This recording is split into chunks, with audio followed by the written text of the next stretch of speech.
On this week's episode of Good For You, friends don't let friends. Let their uteruses prolapse. Amen. Is it uteri? Uteri. Uteruses. Yeah. Everyone always goes for the I, even though that is not the correct. Uteri is like so much more sexy, you know? Yeah, Uteri would be a great band name. Okay, we're cut off. I'm cut off. I need to go do some breath work before I leave. Hello and welcome to Good For You. Good for you, man. Good for you. Good for you.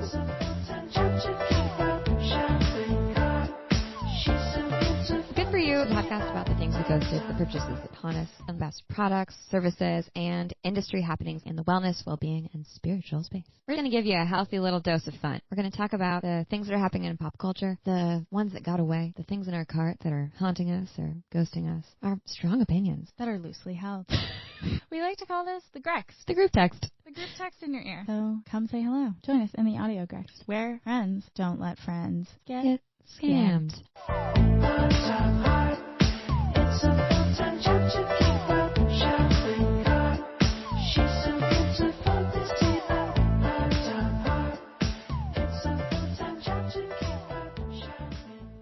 Ethan was like, it was funny. I liked it. I'm glad you guys are back. Our number one fan. Yeah, I was like, I live with you. I'm funny all the time here. Why don't you give that feedback to me all the time, babe, every day? But probably because he mostly thinks you're funny, so. Dad, I'm going to see him very soon. Can't fucking wait to get to LA. I really hit my point 3 weeks into January where I was like, what am I doing here? You're like, okay, it's been 2 months and I don't know about this. Not even. I was here for 2 weeks in December. Can't wait for the sunshine. Can't wait for Erewhon. Can't wait to meet Rhodes. It's going to be amazing. What are you drinking right now? Do you have a good bev? Okay, so I did peruse Whole Foods looking for something fun. This is my beverage. What is it called again? It is Sound Sparkling Water. I've heard that's good. Yeah, it's blood orange, vanilla, black tea with tea botanicals. But it pours clear, which is creepy. Yeah, that's because weird. I was expecting black tea.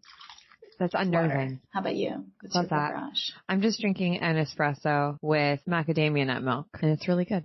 Although I did have a pistachio latte this weekend, and I was like, yeah, pistachio milk is good. It was $7. So was it that good? IDK. But yeah, like Tash, right? That's the name of the pistachio milk, and it's so pretty. Yeah. It looks like Parisian or something. I'm weak for a pretty brand. I'm like, let me associate myself with you. Same. I'll go into credit card debt to buy some pistachio nut milk. Like, that sounds fine. You know what? Honestly, I've decided I'm boycotting matcha lattes except for at 2 select establishments. I just can't do it. I might as well just get a $4 tea than an $8 matcha, you know? Mm-hmm. Especially because a matcha can be hit or miss, as we've discussed on this podcast before. Speaking of hacks, I've gotten a DM from someone about my Misto Starbucks hack. So Starbucks has rewards if you have the app, which you should just get it. Every time you buy something, you get like 50 stars, 150 stars, blah, blah, blah. So you can get things for free. And there are certain drinks that are free with a certain number of stars. So a cafe Misto is like 50 stars or 100 stars, something like that. It's really cheap, points wise. A latte would be like 350 stars, you know, not worth it. So if you order your regular latte, let's say with a couple shots and extra milk and like your regular, extremely specific latte. Yeah. You get what I'm saying. Like your special drink. Your special drink that's normally like $8 because you've made adjustments to it. You can order it as a cafe Misto, just like make all those adjustments and changes, or like make whatever, let's say if you wanted a white mocha, you could make that, but on a Misto instead of on a latte, and it ends up being free. You can add as much as you want because it doesn't change the number of stars that it's worth. So it could end up being like $8 checkout wise, but you can use stars towards it and then it's free. That is a hack. It's a great hack. I've gotten so many great free drinks because of it. So you're welcome. There you go. Honestly, if you want a cheaper, sweeter, kind of delicious matcha, Starbucks. It's like candy in a cup. You really do. It's a good matcha for babies. For big baby adults. That's me, big baby adult. BBA. BBA. Welcome to Bible study. We're all children of Jesus. So, welcome to the pod. Second week back. We're here. We're matching in leopard. We are. I'm also wearing a Nadam cashmere sweater right now. Oh. I got 3 things on sale that were like $300 for $70. And they're good cashmere because I was looking to replace some cashmere that had gotten shrunk in the wash that was very old. And I really like the 3 sweaters I got. They're a little oversized. Maybe that's just the styles I got, but they're super comfortable. Cashmere is part of the capsule wardrobe, which we will talk more about in this episode. Oh, okay, man. We're just dropping teasers left and right. Hints. Well, I have a lot. So before we get into our 2023 predictions, we're going to talk about a good for you. Good for you. Good for you? Good for who? Good for you? This is scary. I've been thinking a lot about uterine prolapse because I've been worried it's happening to me. And I've also been thinking a lot about birth control because I have to go back on birth control in the very near future. Now, my pick was an IUD and a Diva Cup when I was on my period. What do you use when you're flowing? Are you just a Thinks Panties person, or are you potentially a Diva Cup? I have been traditionally a Thinks and this other brand panties person, and then sometimes, depending on what I'm doing, still using tampons. Your face, tampons. Tampons. I could not anymore. After I got my IUD, No. For some reason. Interesting. It was too painful. Okay, yeah. They've never bothered me that way. I would prefer not to use them, but I just never really got into Diva Cups. I have nothing against them. I just didn't get into the habit. Listen, I was late to the Diva Cup game. For a while, was like, that's a little gross. I don't know if I want to do that. Then eventually got into it because after I got my ID, I just couldn't use a tampon anymore. Too painful. Interesting. Yeah. Well, I have bad news for anyone who uses a Diva Cup. You thought you were safe because I think that was the reason a lot of people use them, right? They're made of silicone, so like they seem safer than tampons that can have a ton of toxin, bleach and chemicals in them. They're not pads, so they're not leaking. And, Thinks underwear are great, except that they just got sued for having chemicals in their underwear, right? It's one of those things where their claims were not accurate. They're being sued for their claims, but there hasn't been, I think, a lot of claims that some people have actually gotten sick from it. Okay. That we know of. I mean, TBD, it's still not good. Yeah. And like the founder of Thinks has a very bad reputation, but that's separate of the product or brand. I don't think she's been involved for a very long time. She's a mess. But I've got bad news if you were a Diva Cup user, because thanks to TikTok, there have been many reports of Diva Cups pulling out or dislodging IUDs, because the way that a Diva Cup works is you basically squish it together and then it sort of suctions out, like it creates a little suction up in there, and it can apparently pull your IUD out. My uterus was just like, ah. I know, right? Like, so clenching. I have, what's it called? Phantom pain? Yes. 100%. But thanks to TikTok, people are realizing this isn't just it didn't just happen to me. It's happened to quite a few people. And it's considered to be a rare occurrence, but I think the fact that it could even happen is a red flag. On top of that, not only is it a rare occurrence, but potential that your IUD could pop out, it's actually a low, but still a chance that a Diva Cup can cause uterine prolapse. And uterine prolapse is basically where your uterus drops from its normal position into the pelvis, and it can cause discomfort and other symptoms, but it's when things get moved out of alignment. But it's the same thing. It's because of that Diva Cup suction can potentially cause uterine prolapse if you, I guess, have a weak pelvic floor. And it's not a rare occurrence. It's like there's a low likelihood it will happen, but it can happen, and it's happened to plenty of people. And I think if you are maybe like me and you just had a baby and so you're at a higher risk for having uterine prolapse and then you use a Diva Cup, it's like you're in the danger zone. But I don't know. I feel like you can't win. If you have a uterus and you're trying to be on birth control or you're trying to have a period, you just can't win. It's just going to be uncomfortable. So wait, with uterine prolapse, can you fix that with pelvic floor exercises?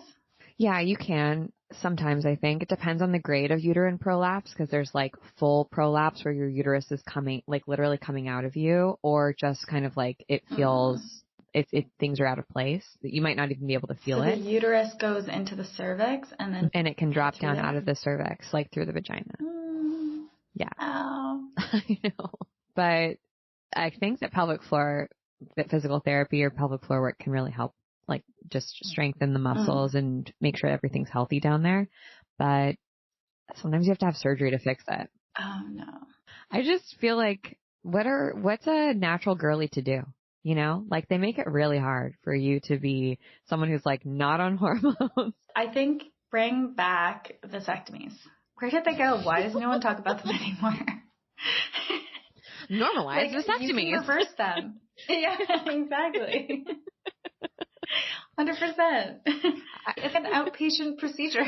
Oh yeah, it's like you got to ice your balls for like an hour. It seems like a vasectomy is not as painful as getting an IUD inserted, because I will tell you, getting my IUD inserted was like labor. Like I've done both.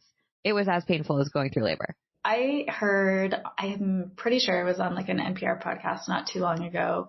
There was this call-in question about male birth control and like what's the status of it? Why is there so little research? What's going on? And the host was talking about this study in, I want to say Germany, and I should find this and link it. But it was about men basically putting their balls in a little hot tub.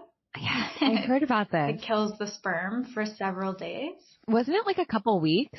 Oh, maybe it's weeks. But it's just like a warm little bath, and it like kind of a ball bath. Honestly, like more men should do it. Yeah. A scrotal spa, you know, like just yeah, everything's cozy in there. Sounds like the least painful thing. Like it's the least they could do. Yeah. Sounds relaxing, honestly. Yeah. So I just saw this. It made me think of how interesting TikTok is just as a way for people to communicate their health conditions. Like the fact that so many people are self-diagnosing mental health conditions because of TikTok, for better or worse, that a lot of people who have periods reported on TikTok that the COVID-19 vaccine messed with their period cycle, and then only later, after women started reporting it publicly in the media, did anyone bother to study it. I just think it's so interesting and a little scary. Don't believe everything you hear on TikTok, but maybe believe some of it. So IUDs and Diva Cups, I guess, enter at your own risk. And same thing with Diva Cups and uterine prolapse. If you don't have a six-pack on your pelvic floor, I don't know, tread lightly. I am dying for more innovation in this space, but I'm not hopeful because there are a lot of options. They just all suck mostly. You know, I really like the disc instead of the Diva Cup, right. Which it's not suctiony. So maybe if that's what you're looking for, the disc is cool. Isn't it just like a stopper, like a plug? Pretty much, yeah. It's just not as eco-friendly because you can't reuse it over and over again. You have to toss it, but your uterus won't fall out of your vagina, so that's cool. Well, good for you. The Diva Cup, maybe not. good for no. Maybe good for you, but maybe not. And also watch out for your period panties. To have a uterus, just can't catch a break. Well, it's weird because I have this weird feeling that like I'm a human being, like living in a world, but it feels like I'm not in a world. Does that make sense? Should we talk about our sex unique scams? Should we just get into it, which is predictions? Did you decide, are they sex unique scam or not? I think they're a helpful way for us to mark the passage of time where it allows us to reflect on what's happening in culture versus just thinking on an annual or quarterly basis. But I think the way the media cycle uses trends so casually, it becomes one of those words that loses its meaning pretty quickly. What do you think? I like that. I like the reframe of a trend doesn't just happen every year. Sometimes a trend cycle can be like 3 years of everyone loving mushroom coffee, right? And then it sort of slowly begins to follow to favor. It's not like as soon as the calendar year flips, we're into something new automatically, which is kind of a no-brainer, but you phrased it really nicely because we typically do predictions at the top of a year. So you would think they would go hand in hand. And I think trends may hit you or they might not. in the face or in the back of the head. Exactly. Kick your ass on the way out. It just kind of depends on like how deep you are in a space. Cause like it's almost like the closer you are to the center, the more of the ripple of the trend you'll feel versus if you're on the outside, like let's say you're not super dialed into fashion, you're not going to feel the ripples of what's happening at like Paris Fashion Week probably in your fashion sense or style for a couple of years. And it might even be oh so briefly.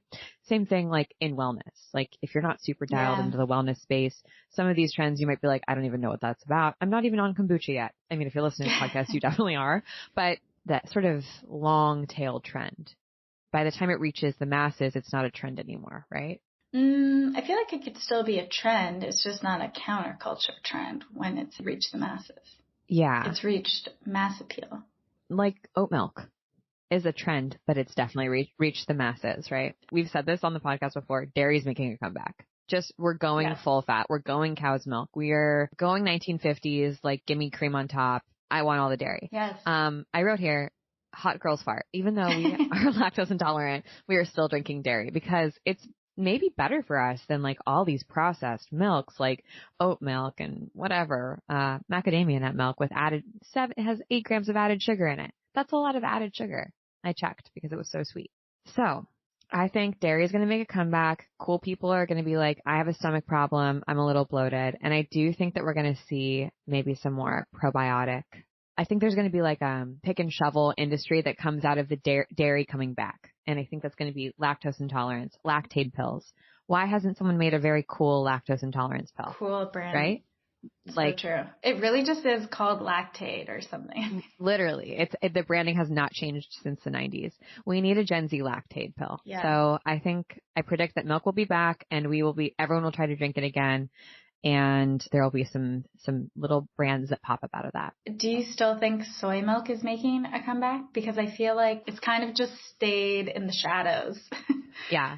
Soy milk is like the little engine that could. The little GMO engine that could. I think it needs a rebrand also, not Silk. Like it needs a Gen Z, a new brand to come in and be like, by the way, like soy doesn't give you boobs. Right, because also, of course, naturally, there's all of those studies that have come out recently being like, actually, soy is fine. Yeah, totally. I mean, it comes from some of the places where there are blue zones, like, in Asia, where they eat soy all the time. It can't be that bad for you. So I think maybe a rebrand. Maybe we should start a soy milk brand. We could be soy boy, girl, guy. We need to rebrand soy boy into something cool, like soy boy core. Soy they. It's like oy vey, but soy they. All right, I'll go to my liquid adjacent. This is not news, but I think we're going to still see huge and sustaining interest in the sober curious movement and even better mocktail alternatives like mocktail boxes or subscription boxes that have people making more interesting recipes. I think people are going to continue to really hone that as a niche. And I just don't think product development in that world is going to go away because sober curious or just drinking less is still very much on the rise. I agree. There just aren't that many really great competitors. So I'm happy to say that I think that will continue and it deserves some better competition because we've tried a lot of bad stuff out there. we definitely did. One of the problems I think like hurdles to overcome in the non-alcoholic space is it kind of doesn't know what it is. Like some drinks just are basically a glorified juice. Others are trying to be like a mezcal with no alcohol, and others are still like kin. So they give you some sort of like feeling, but they're using botanicals and it's not an alcohol. Do you think that we're going to go in any one direction or all of those are going to kind of proliferate? Okay. One trend that I feel like could happen and go away quickly is like homemade sodas. That's already been trending a little bit on TikTok. Using sparkling water with some natural sugar, kind of syrups and herbal syrups and botanical stuff. I think that's going to continue maybe in the niche markets, but I feel like Olipop, but less sweet is going to be on the market because I think Olipop is great, but it's very sweet. And it makes you fart. Hot girls fart. Very fibrous. Yeah. Prebiotic also. Yeah, I think that's right. Like do you remember those little mayo things? You can still buy them. They're basically like flavoring that you add to water, or you can add to seltzer, kind of makes like a soda. Yes. But they're not that healthy. You know, they've got chemicals in them. I think that we'll probably see like a botanical healthy version of that. Yeah, I would like to see that. I would purchase. I'd drink that. I'd drink the shit out of that. Do me a favor, don't do me no favors. Don't talk to me until I have my morning Liquid? Don't talk to me until I have my morning Cow's milk. Okay, what's your next category? Okay, my next category is menopause. I think that I've seen quite a few brands develop around menopause. Naomi Watts just did a huge campaign on menopause awareness. Cool. Which is really cool. Yeah. There's a brand that I just checked out called Micropause, and they're using psychedelics to help women who are going through menopause, like, deal with it and the physical and mental side effects of going through menopause. It's pretty cool. And I think that this is an extension of the sexual, like, sort of sexual awareness and sexual health, pleasure conversation that was happening in the last couple of years, which totally makes sense. I've even seen some brands, I'm totally blanking off the top, that are talking about sexual health and pleasure during menopause and how to reach that and using an app to help you like understand your body a little bit better. So I think we're going to continue to see that. And I think that's really important and really cool. I love it. 10 out of 10 would recommend. Yeah. Business. I mean, like, it's so easy to be like, well, that's not for me, but it's going to be for us eventually, right? Like, and yes, exactly. I think as Gen X and millennials are getting older, like, you know, some millennials are probably reaching perimenopause stage. We're only going to see more of that. I love that. I hope that comes true, and I'm in full support. And my same category prediction is that there is going to be a boon for boomer care, but I don't think it's just the boomer generation that needs elderly care. So I think there's going to be just generally a boom in the apps and the content dedicated towards elderly care and assisted living, because we're now entering just such an interesting stage, even with the housing market and what that means for people to be able to afford like assisted living. And there's such a premium right now on assisted living and a lot of people who can't partake in that. So that means intergenerational families are becoming kind of a norm again in different places and cities. And I think there's such a huge need in the population for service that is not white glove service in that sector. We need like the Airbnb of elderly care, you know, like before you could only stay in a hotel and it was so expensive. We need the same thing for elderly care because it is insane. Like you think your rent is expensive, try living in an old person's house or a nursing home. It's insane. And then also added to this is that a huge problem, not only for elderly people, but it's just like loneliness in older age. Like if you have a spouse that passes away or if you're living alone to begin with, it becomes even more of an isolating time. And there's a lot of different services that are needed and also just content in terms of education. I know somebody who's working on like the content part now and a company now for this. And I'm like, yeah, it makes so much sense. Yeah. On that note, I've been thinking a lot about something that I have needed over the last couple of weeks, which is a meal delivery service for people who are sick or who are, you know, getting over something like a surgery. My mother-in-law has been in the hospital a couple times over the last couple months, and I've wanted to send her, because they're in Boston, I've wanted to send them food because it's so helpful. Like we had have a meal train. Oh my God, hospital food also. Yes, hospital food's terrible and not good for, like, certainly not helpful for healing. But we had a meal train while, you know, recovering postpartum. It's been so helpful, and I want to send her something, but it's impossible to find a meal plan that kind of delivers, I don't know, 15 meals just once. There's nothing out there like that. I think that is so needed. That could be postpartum care. That could be elderly care. Like that could be for people that have chronic illness, which we're definitely going to see because of long COVID. Like the number of people who have chronic illness is going to go up and up. So if anyone wants to start that business, I'll invest in it. Seriously, it's also making me think of the fourth trimester, which was one of Pinterest trend predictions. And I feel like there has been an uptick in postpartum, like meal, not necessarily delivery services, but different kinds of services around that. I guess my full prediction is that I think we'll see slowly starting this year more resources around that. I don't know if that means there will be, actual startups happening in that space or tech emerging, but I think we'll start to see that becoming more part of the conversation as a need. I hope so. My next trend, just to take left turn, is I think candy is going to come back. I think candy, we're open to it. Apparently Gen Z loves it.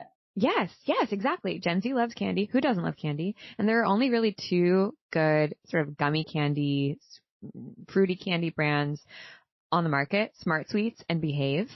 And I just think that there is so much opportunity for there to be competition there. Think about how many chocolate bars there are and healthy types of chocolate exist and brands that exist in that category. Candy is ripe for disruption. And there are so many candies that you could either iterate on and make like a healthy version of, or make something brand new. So I think that we're going to see in Erewhon, on the aisles of Erewhon, a candy aisle, period. That's it. That's my prediction. I'm into that. And I feel like that goes with the movement of full dairy. Bring full dairy back. People are like, let me live. Well, also, I think that's kind of this full circle moment of, in a way, it's like the whole food revival. Mm-hmm. Maybe it's also like a little Y2K, we were eating a lot of candy and drinking a lot of soda. What about your next prediction? My next one is kind of a broad speculation about labor movements. And my two specific examples are that with all of these layoffs and budget cuts happening and just like rollback of hiring, I think the intern is going to make a comeback. Really? And that means the interns still in most states, I don't know exactly how it is federally here, but like in Canada, you can't have an unpaid internship now. And I think in most states here, internships have to be paid or for school credit. Mm-hmm. And I think you're going to see a return of more intern opportunities while these companies still need labor, but they're trying to cut back on costs, and headcount usually is such an incredible cost to the company, especially because in these tech companies, the salaries have been so bloated for so long. And I think that that's not going to come back very quickly. So that's just kind of a little speculation that you're going to see more internship positions, which is great for some reasons, not great for other reasons, but. Okay. I totally thought you were going to say like unions were going to make a comeback, but I love, unions kind of are, but I like this interns making a comeback because I think you're right. It does reek a little bit of 2007, where you really couldn't get a job. You could only get an internship and get paid like $10 an hour. And that was just how it went. And that movie with Robert De Niro, I'm pretty sure. It's got some lessons for the times. Revisit that. It's true. Yeah, I guess I said labor movements and then I didn't refer to any. So what I mean by that in the second part is that I do think we're going to see continued unionization in the film and maybe restaurant sectors, because both have very hard working conditions, have been seriously affected by the pandemic, and then coming back to work have been affected by all of the different things like in the film and streaming world, just what's happening there. And I think my cousin made a point the other day who I saw. She was like, I think the baristas in Lower Manhattan make more than all of the servers. And I was like, you know what? If you think about tip and baristas who make minimum wage, and I'm pretty sure New York servers minimum is still like $2. And I think people are going out to eat a little bit less as costs of just dining out and food is so high right now. The volume is more, it's going to be more at a coffee shop no matter what. Yes, exactly.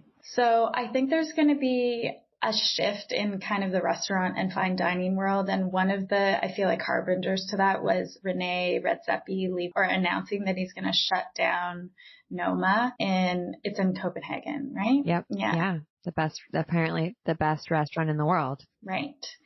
And there was a lot of kind of different discussions around this article that was in the New York Times, I think last week. But I think what was interesting about it is people were kind of ragging on him for being like, well, we can't just really treat people more fairly. So we're just going to shut the operation down. And people were like, or you could pay people better and have better hours. And like, you know, there was some feedback to that. And I think, although I totally agree with that, I think he was kind of like, no, I actually just don't want to participate in this industry anymore because I think fine dining is so fucked up, is what I got from it a little bit. Not to say he's perfect. He sounds like quite a piece of work, but that kind of all pointed me to think like, ooh, there's going to be some shifts here in this world. So labor movements, I think, in restaurant and film more specifically.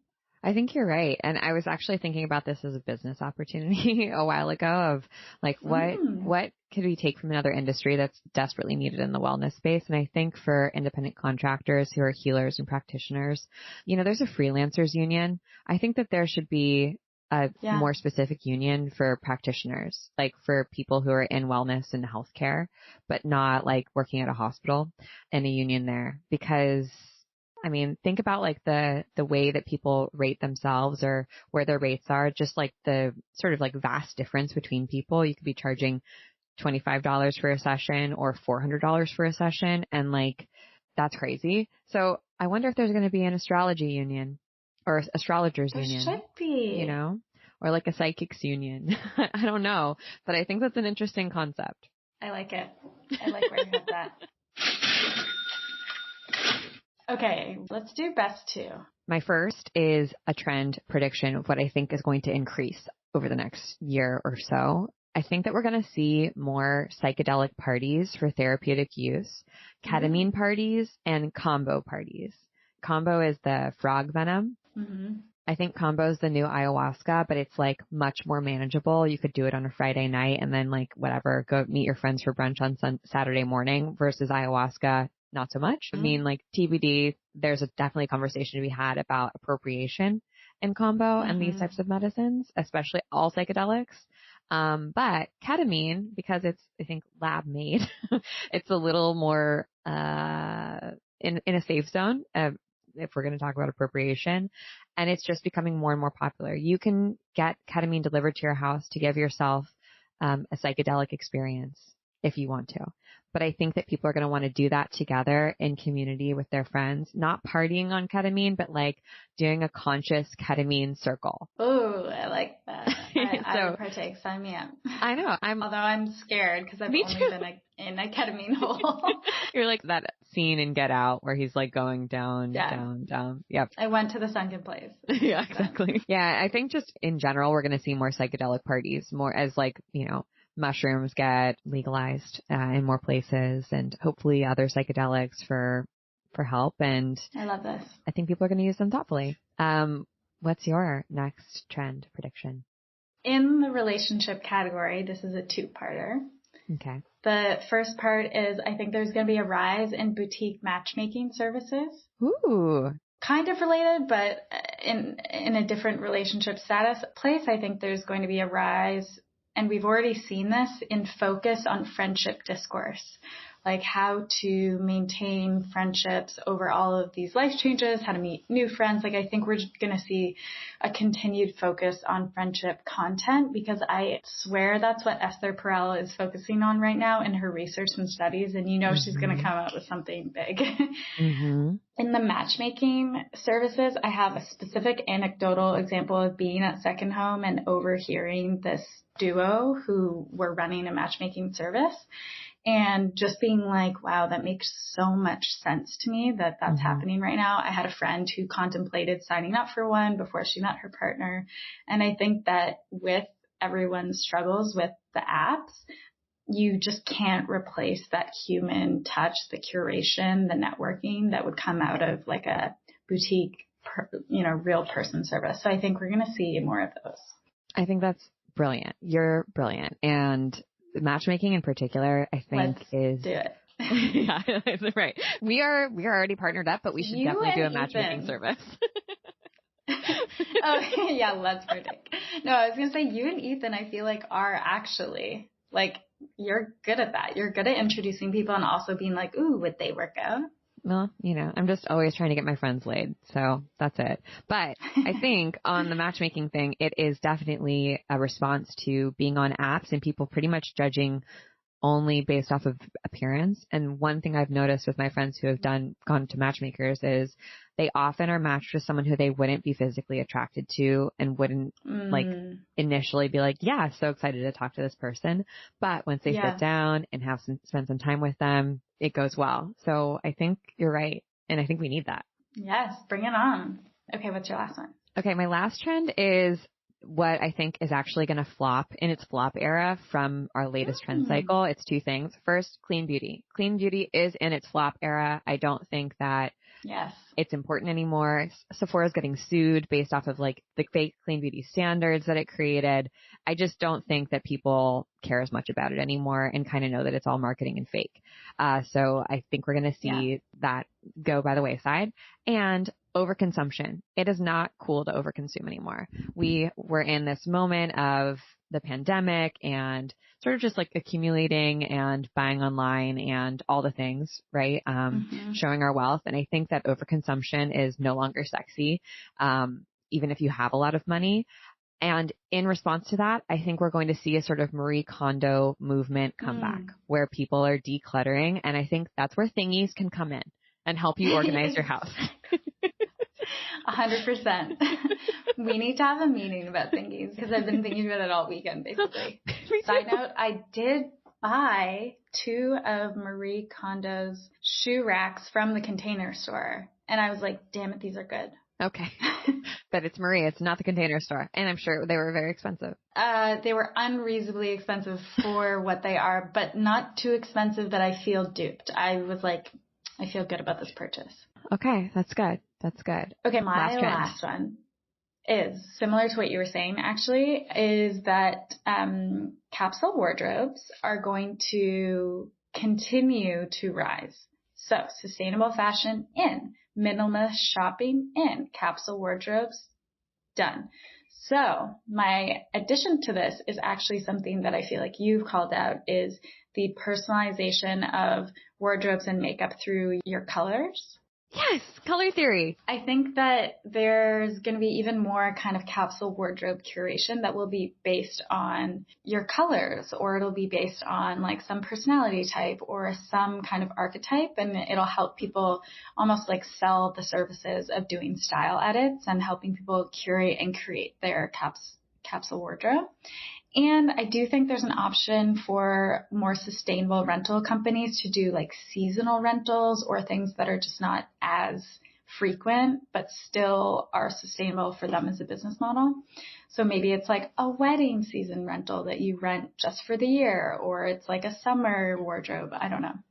I love that idea. Like a season, just like a fashion season. Like here's your capsule for the summer.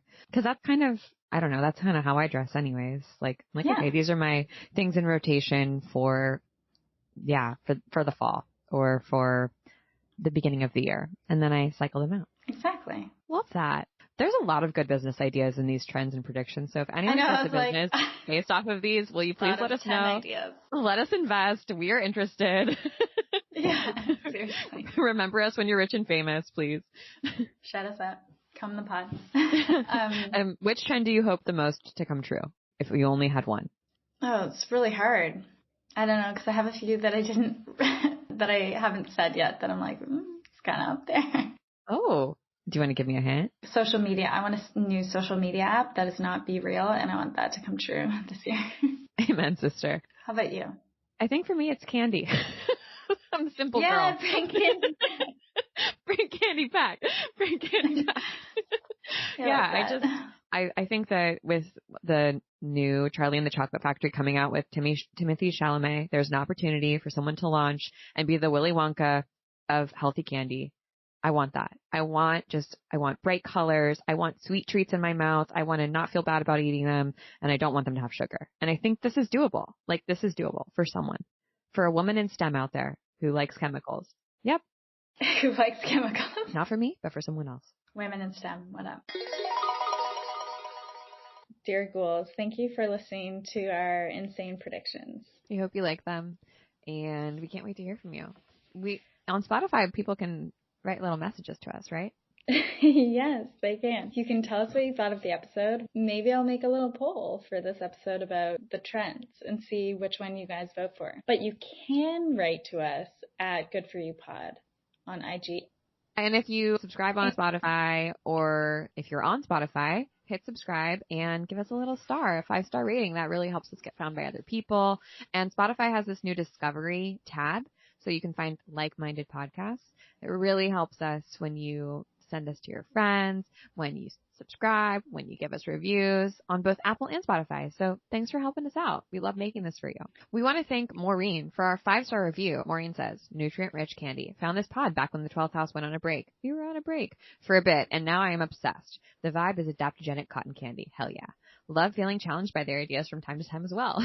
Sometimes we are challenging. Thanks for being my parasocial besties and making me laugh. XOXO Gossip Girl. Maureen, you're amazing. Thank you so much for listening. Glad that you continue to listen, even though we perhaps don't see eye to eye on everything. That's what makes friendship interesting, right?